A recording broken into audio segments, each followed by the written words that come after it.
welcome back. It's Charlotte from At Charlotte's House. I am standing in our foyer, which is maybe 8 square feet of space.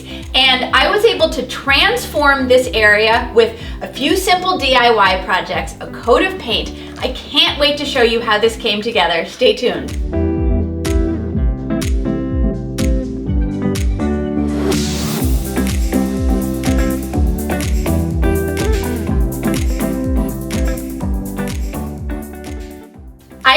Dying to recreate this mirror ever since I made it years ago for a bathroom update. Name drop alert. I made a mirror the same way a couple of years ago when I was on Rachel Ray to share a $60 bathroom update. I've been meaning to make it again ever since so that I could break it down into a tutorial for you guys. I'm using a $10 flea market mirror and paint stirrers. You can either sweet talk the folks at the paint store for free paint stirrers, or you can buy them for something like 10 for $1. To start, I sanded and painted the mirror. A mirror with a wider flat frame is perfect for this project.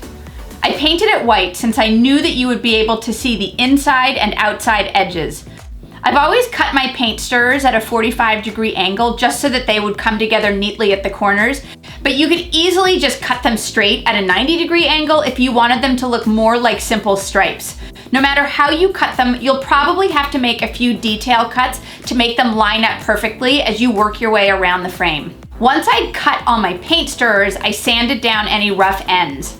Last time I made this, I used a really light stain and I alternated between one paint stirrer that was just raw wood and another with the white stain, so it was striped. And for this mirror, I wanted to use as many colors as possible and create sort of a colorful ombre. Honestly, finding the right color combos was the hardest part, but I played around with my different craft paints, mixing them, and I ended up with a spectrum that I really like. To attach the paint stirrers, I'm using wood glue. I think any glue would probably work since these paint stirrers are really light, but wood glue seemed to make sense given that they are made of wood. Because my paint stirrers were coming together in the middle of each side of the mirror, I had to dry fit and cut the final few to size to make sure that they would fit evenly. Once the glue had dried, all I needed to do was hang the mirror and enjoy it. I love being able to use items that are budget friendly, that can bring a big bang for the buck. This mirror fits into that category. This could technically be free. For me, it cost about $10. I had the mirror already in the garage. I bought the paint stirrers, a little bit of paint, and all of a sudden it's the focal point to this area. It adds such a fun, happy, cheerful pop of color. I'm crazy about it. In just one weekend, I was easily able to transform this whole space, a coat of paint, a couple simple DIY projects, and it makes all the difference in the world.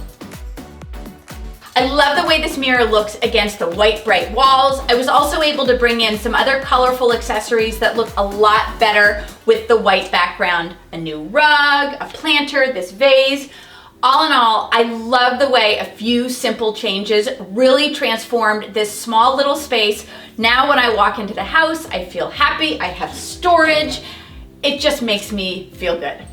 Not only do the white walls make this space feel a little bit bigger and a lot brighter, but it also means that I can bring in color and I'm not worried that the walls and the colorful accessories are competing with each other. I love how bright and colorful this mirror is tucked here in the corner. This is not really part of the rest of the room, so I didn't worry too much that it would match. It probably doesn't because it has so many colors to it, but for this little corner, it is a wonderful little accent. Don't forget to subscribe to my YouTube channel. If you click the little bell icon, you will get notified when I share videos in the future, which is a big help for me and my small little channel. Thanks so much for watching and have a great day, everyone.